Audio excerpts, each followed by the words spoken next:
आपने पिछले भाग में जाना है कि डॉक्टर आनंद अपना ड्यूटी खत्म करके अपने फ्लैट में पहुंचने पर डॉक्टर कोमल जो सामने वाली फ्लैट में रहती आंटी भारती देवी के घर में ठहरी हुई थी वह आनंद से मिला और दोनों बैठकर बातें करते हुए अपनी अपनी गिला शिकवा तथा प्यार की इजहार करते रहे।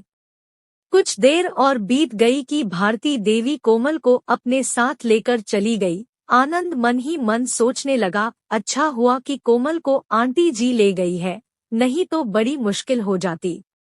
आनंद कोमल को लेकर भावनाओं में खोए रहता है और सोचने लगा, कोमल के साथ जब मेरी शादी की चर्चा हो रही थी तब कभी कभी उसके साथ बहुत से बातचीत हुई थी, परंतु उसे कभी नजदीक से देखने की मौका नहीं मिल सका। वीडियो कॉलिंग के जरिए दूर से किसी को देखना और सामने से देखने में बहुत से अंतर होती है। फिर भी कोमल को खूबसूरत लगा, परंतु आज की तरह इतने नजदीक से देखने का तथा उसकी सांसों की गर्म एहसासों को महसूस करने को कभी मौका ही नहीं मिल सका। इस लिहाज से देखा जाए तो वह लोग बहुत खुशकिस्मत वाले होते हैं जो शादी से पहले ही प्यार मोहब्बत के फुलवारी में खोए रहते हैं, परंतु हमारे साथ ऐसा नहीं हो सका। जीवन में पहली बार किसी लड़की के सान्निध्य मेरे तन मन को एक अजीब तरह के सहरन जगा गई। शायद कोमल के साथ भी वैसा ही हुई होगी, परंतु कितना सहजता से कोमल मुझसे लिपट गई जो मैं कभी नहीं कर सकता। शायद लड़कियां ज्यादा संवेदनशील होती होगी, यही कारण होंगे कि भावनाओं में आकर मुझसे लिपट गई, जो मुझे बड़ा ही अचरज में डाल दिया है।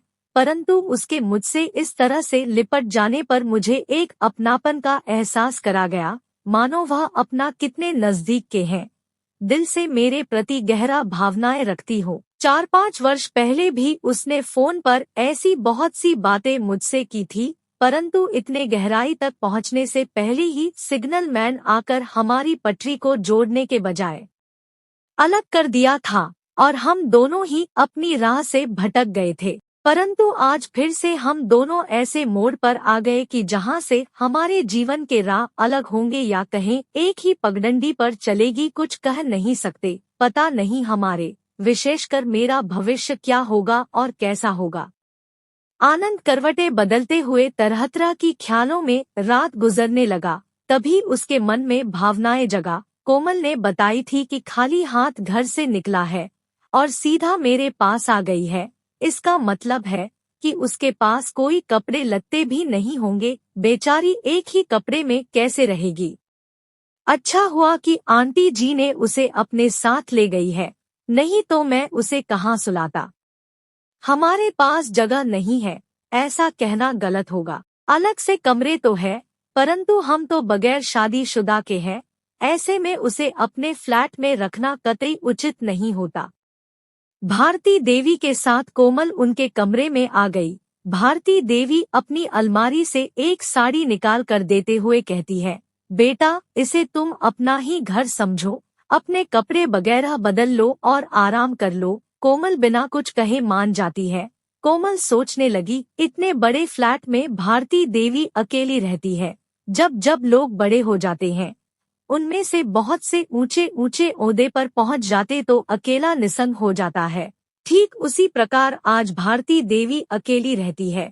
समय के साथ उनके छोटा सा परिवार भी बिखर गई। ठीक हमारे घर की तरह दामोदर भैया कल्याणी भाभी को लेकर अलग शहर में रहता है।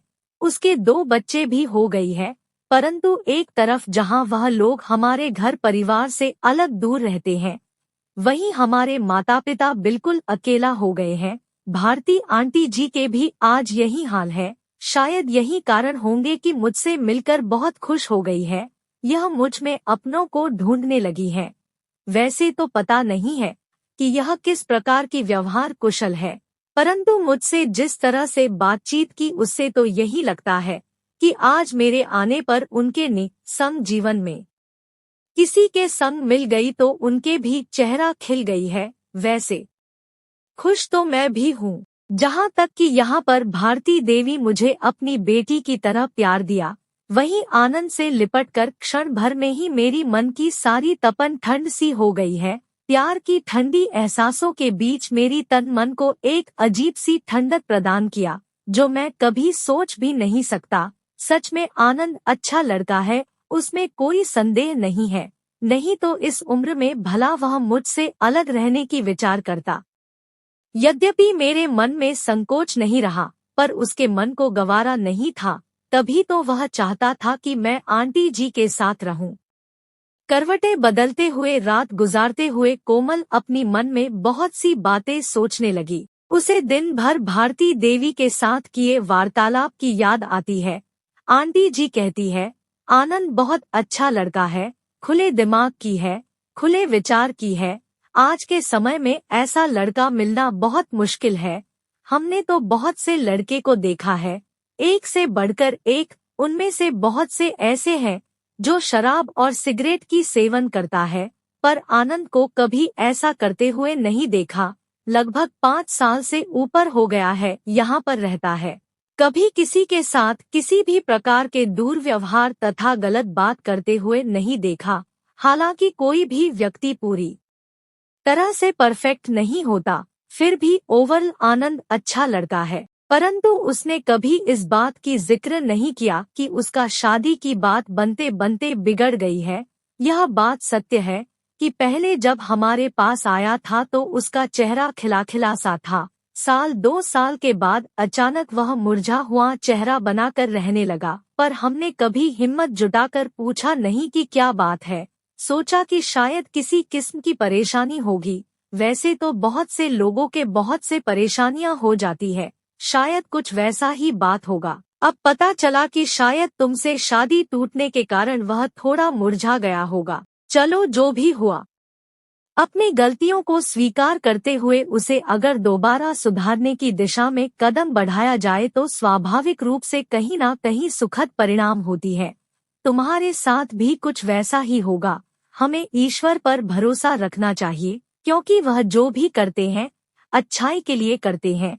शायद तुम्हारे साथ में भी कुछ अच्छा ही होगा, क्योंकि अब तो तुम सभी को इस बात का एहसास हो गई होगी कि हमारी छोटी छोटी भूल हमें कभी कभी बहुत बड़ी नुकसान की कगार तक पहुंचा देते हैं, जो पहले समझ में नहीं आते। आज तुम्हारे मन में आनंद के प्रति जो प्यार तथा आकर्षण की फूल खिले हैं, शायद उस वक्त वह नहीं खिले होंगे, और जब तक कि सही ढंग से नहीं खिलते तब तक उनकी खुशबू हमारे जीवन को महका नहीं पाती। अब जो फूल खिले हैं उसकी महक जरूर तुम्हारे जीवन को सही दिशा दिखाई है, और वैसे ही खिला है जो हमें जीवन में बहुत कुछ सिखा जाती है। कोमल सोचने लगी, सचमुच आनंद अच्छा लड़का है। अगर ऐसा ना होता तो अपनी बातों में फंसा कर मुझे बड़े दिनों तक उलझा कर रख सकता था, परंतु उसने ऐसा नहीं किया। अब समझ में आ रही है कि अगर ऐसा करता तो अच्छा होता। बहुत से लोगों को मैंने प्यार करते हुए देखा सुना हूँ। मेरे दामोदर भैया और कल्याणी ने भी किया है। मुझे नहीं मालूम है कि प्यार मोहब्बत किसे कहते हैं, परंतु अब कुछ कुछ समझ में आ रही है। एक दूसरे के प्रति मन की तथा हृदय के आकर्षण को ही शायद प्यार कहते होंगे। प्यार मोहब्बत में एक दूसरे की मन की बात सुनने को, समझने को मौका मिलता है। अपनी अपनी आशा आकांक्षाओं को व्यक्त करने की कर्तव्य को समझते हुए व्याकुलता भरी रात गुजरने की एक अलग ही महत्व है, एक अलग ही रोमांच है। 2-3 दिनों में ही आनंद ने मेरे मन को इतना प्रभावित किया है। अगर 5 साल पहले उसे देखती तो शायद मैं उसके प्यार में पागल हो जाती। शायद वह लोग बहुत खुशकिस्मत वाले हैं जिनके जीवन में प्यार मोहब्बत दस्तक देती है और एक दूसरे के लिए व्याकुल हो जाते हैं, एक दूसरे की बाहों में लिपटकर अपनी अपनी प्यार की एहसासों को इजहार करते हुए, जैसे कि अक्सर कहानियों में देखे जाते हैं, बहुत से फिल्मों में दिखाए जाते हैं। मुझे भी कोई दिनों से नींद नहीं आ रही है। मैं हमेशा उनके ख्यालों में खोई रहती हूँ। कुछ ही दिनों में मेरी यह हालत है, तो जो लोग सच में प्यार मोहब्बत में डूब जाते हैं तो उनकी क्या हालत होती होगी। वह लोग तो अपनी मन की बातें एक दूसरे को कह लेते हैं, मगर मैं तो अपनी मन की बातें किसी को कह भी नहीं पा रही हूँ। केवल अपने ही मन में पूंजीभूत करने की अलावा मेरे पास और कोई उपाय भी नहीं रही है। समाप्त। कहानी के अगले भाग के लिए हमारे साथ बने रहिए। धन्यवाद।